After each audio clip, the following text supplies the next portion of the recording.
हमेशा याद रखें कि तुमसे सवाल चाहें जितनी कड़वाहट और बदतमीजी के साथ पूछा जाए, तुम्हारा जवाब तुम्हारी पहचान बनता है। सवाल पल भर का होता है, पर जवाब समय के साथ जिया जाता है। लोग यह याद नहीं रखते कि तुमसे क्या पूछा गया था, लोग यह याद रखते हैं कि तुमने खुद को कैसे संभाला, कैसे बोला, कैसे अपनी बात रखी। इसलिए जब भी बोलो तमीज से बोलो, साफ मन से बोलो। एक दिन एक साधारण सा लड़का जिसके मन में सवालों का बोझ था और आंखों में बेचैनी, अपने गुरुजी के पास गया। उसने बहुत सीधे भाव से पूछा, गुरुजी, आप हमेशा इतने शांत क्यों रहते हैं? आपके चेहरे पर चिंता की एक भी रेखा नहीं दिखती। जब भी मैं आपसे पूछता हूँ कि इस स्थायी आनंद का रहस्य क्या है, आप बस इतना कह देते हो कि यह पूरा संसार अनंत आनंद से ही प्रकट हुआ है। यहाँ प्रेम और आनंद के अलावा कुछ है ही नहीं। अगर सच में ऐसा है तो फिर मेरा मन हर वक्त खुश क्यों नहीं रहता? मेरा दिल इतना भारी क्यों लगता है और मुझे अपने चारों तरफ इतने सारे लोग टूटे हुए, परेशान और थके हुए क्यों दिखते हैं?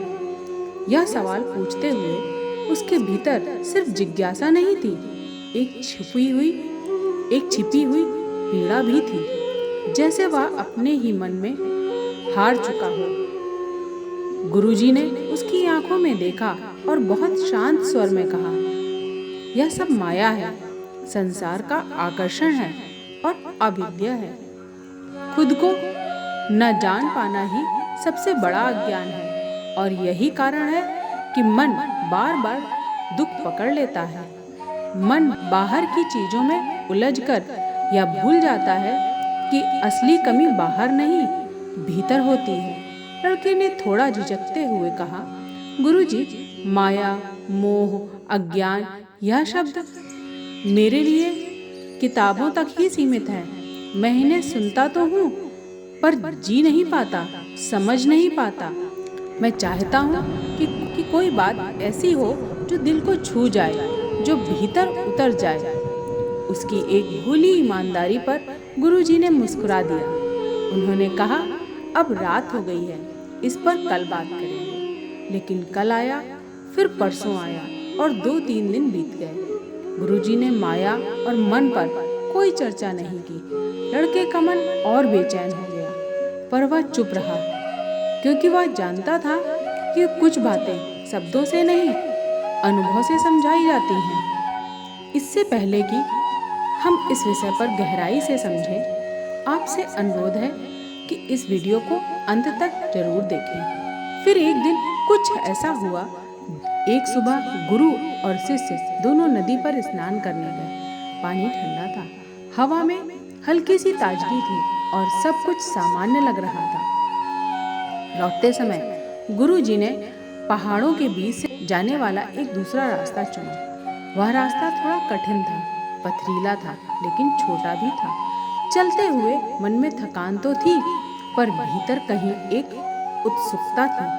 तभी उस नए रास्ते में उसे एक बहुत बड़ा सूखा हुआ बरगद जैसा एक विचित्र पेड़ दिखाई दिया। उसकी जड़ें बाहर निकली हुई थी, तना खुरदुरा था, पर पूरा पेड़ जैसे किसी पुराने रहस्य को अपने भीतर छुपाए खड़ा है। जैसे ही गुरुजी ने उस पेड़ के पास से गुजरे, अचानक उनके कदम धीमे हो गए। उन्हें ऐसा लगा जैसे वह पेड़ उन्हें अपनी ओर खींच रहा है। बिना आवाज के, बिना हाथ लगाए, गुरुजी अनायास ही उसकी ओर बढ़ते चले गए और देखते ही देखते वे उस पेड़ से चिपक गए। उन्होंने खुद को छुड़ाने की कोशिश की, लेकिन जितना वे छुटाते उतना ही वह पकड़ मजबूत होती जाती। उनके चेहरे पर पहली बार चिंता की एक झलक आई और उन्होंने मदद के लिए आवाज लगाई। यह दृश्य देखकर लड़के का दिल जोर जोर से धड़कने लगा। वही गुरु जो हमेशा कहते थे कि सब आनंद है, आज खुद असहाय दिख रहे हैं। उस पल लड़के के भीतर डर भी था, भ्रम भी था और एक अजीब सा सवाल भी कि अगर सब माया है तो यह पकड़ इतनी सच्ची क्यों लग रही है। उसी क्षण उसके भीतर कुछ हिलने लगा, जैसे किसी ने धीरे से उसके मन का पर्दा हटाना शुरू कर दिया हो, और वह अनुभव बिना पूरा हुए भी उसे भीतर तक बदलने लगा। अरे जल्दी करो, मुझे इस पेड़ ने पकड़ लिया है, मैं इससे चिपक गया हूँ, मेरी मदद करो। गुरुजी की आवाज में घबराहट थी, वह घबराहट जो आमतौर पर उनके चेहरे पर कभी नहीं दिखती थी। यह सुनते ही लड़का आश्चर्य में पड़ गया। उसने अपने गुरु को उस दिन से पहले कभी इतना असहाय, इतना व्याकुल नहीं देखा था। जिन आंखों में हमेशा ठहराव रहता था, आज उसमें बेचैनी साफ झलक रही थी। गुरु पेड़ से चिपके हुए थे और जोर जोर से चिल्ला रहे थे, क्या तुम मेरे शिष्य नहीं हो जो दूर खड़े होकर बस देख रहे हो? तुम मदद करो, मेरे पैर खींचो, यह पेड़ मेरी शक्तियां खींच रहा है, मुझे भीतर से अजीब सी बेचैनी हो रही है। उनकी आवाज में डर था और डर के साथ एक अनजाना सा आग्रह, जैसे कुछ छूटता जा रहा हो। लड़का वहीं खड़ा रह गया। उसने कदम आगे बढ़ने को तैयार नहीं थे।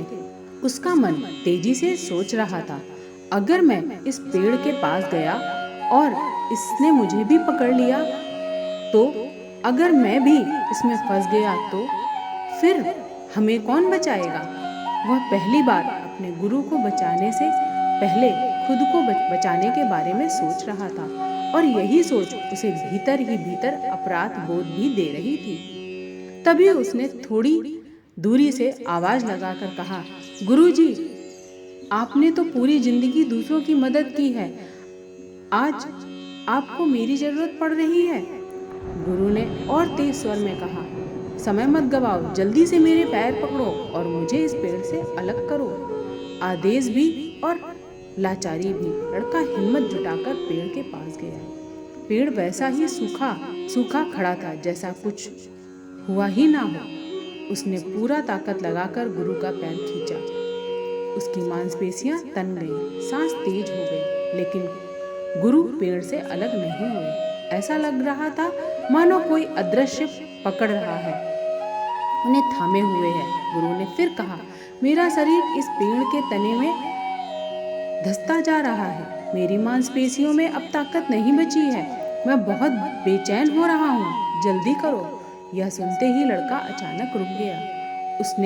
उसके हाथ ढीले पड़ गए। उसने गहरी सांस ली, जैसे भीतर कुछ साफ करने की कोशिश कर रहा हो।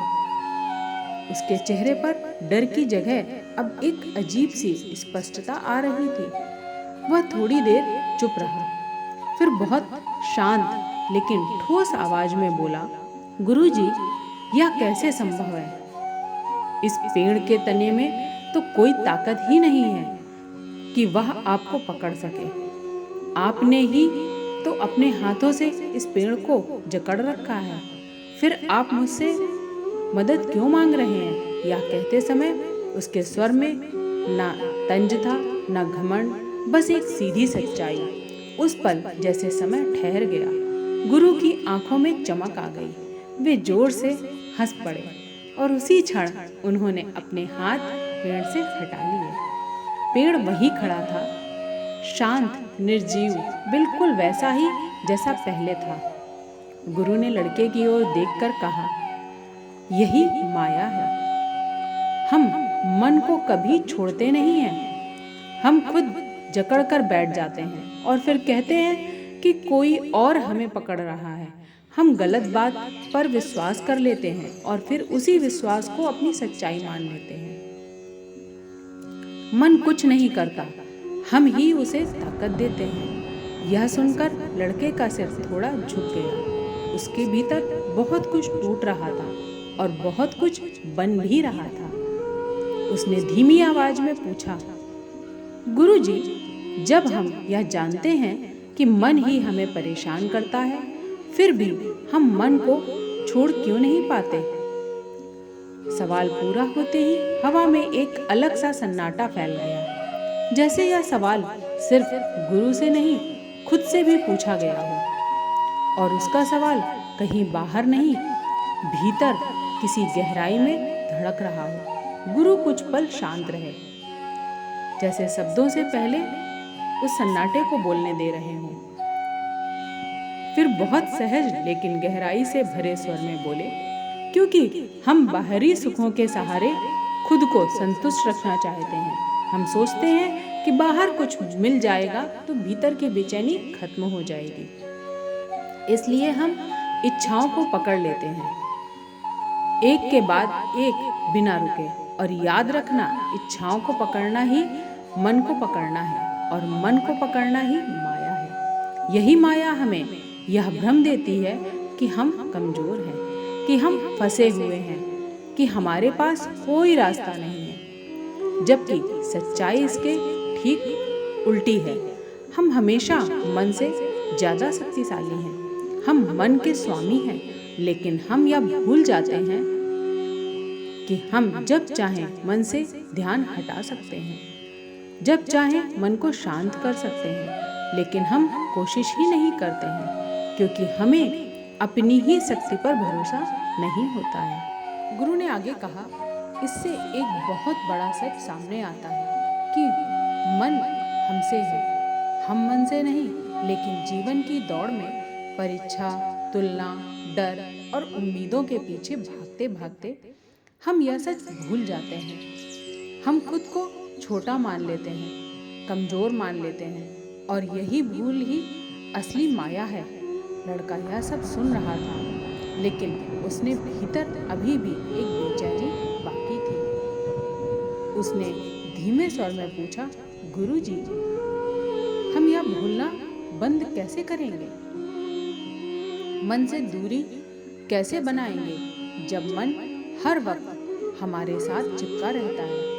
गुरु ने दूर पहाड़ों की ओर देखा और बोले, जैसे एक स्थिर चट्टान को बड़ी से बड़ी लहरें भी हिला नहीं पाती, उसी तरह तुम्हारे अपने विचारों से ज़्यादा स्थिर, ज़्यादा शक्तिशाली बनाना है। विचार आएंगे, लहरों की तरह आएंगे, तेज भी होंगे, डरावने भी होंगे।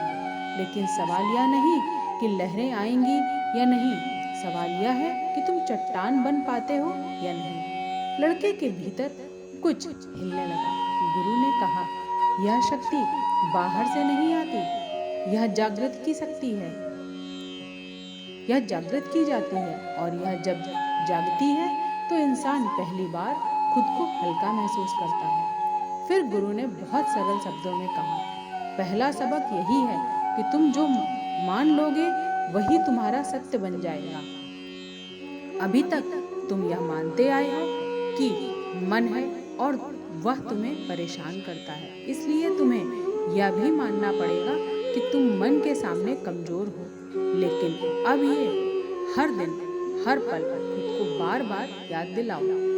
महसूस करो कि जहाँ मैं ध्यान देता हूँ वही मन जाता है। जब मैं सांस पर ध्यान देता हूँ तो मन शांत हो जाता है। इसका मतलब यह नहीं कि सांस में कोई जादू है, इसका मतलब यह है कि मैं अपने ध्यान का मालिक हूँ, और जब मैं मालिक हूँ तो मन मेरा सेवक है। यह बात सिर्फ समझनी नहीं, इसे जीना है। बार बार गिर कर भी खुद को यही याद दिलाना है। मन से ताकतवर बनने के लिए, भीतर प्रसन्नता को स्थिर करने के लिए दूसरा रास्ता शिकायतों से दूरी है। यह संसार जैसा तुम्हें दिखता है वैसा असल में नहीं है। यह केवल अपने ही डर और चिंताओं से बाहर दुनिया को देखना। तुम जिस पर ध्यान दोगे वही बड़ा होता जाएगा। अगर तुम चिंता को देखोगे, परेशानी को पकड़ोगे, तो वही तुम्हें हर जगह दिखाई देगी, हर इंसान में, हर हालत में। इसलिए कई बार बड़े से बड़े आध्यात्मिक लोग भी संसार को देखकर उलझ जाते हैं, क्योंकि वे यह स्वीकार नहीं कर पाते कि वे बाहर नहीं भीतर देख रहे हैं। गुरु ने बहुत शांत लेकिन तीखे शब्दों में कहा, जब शिकायत उठे तो उससे लड़ो मत, उसे दबाओ मत, बस उसे ध्यान दो, उसे धन्यवाद दो। खुद को याद दिलाओ कि यह मन है जो शिकायत करता है, यह मन है जो दुखी होता है। मैं केवल मन को देखने वाला हूँ। जब तुम इस सच को बार बार महसूस करोगे तो मन और तुम्हारे बीच एक दूरी बनने लगेगी, एक ऐसी दूरी जहाँ दुख तुम्हें छू कर भी तुम्हें पकड़ नहीं पाएगा और उस दूरी से तुम्हें शांति मिलेगी। आज के वीडियो में बस इतना ही। वीडियो पसंद आई हो तो लाइक करें, शेयर करें और मेरे चैनल को सब्सक्राइब करें और कमेंट में राधे कृष्णा जरूर लिखें।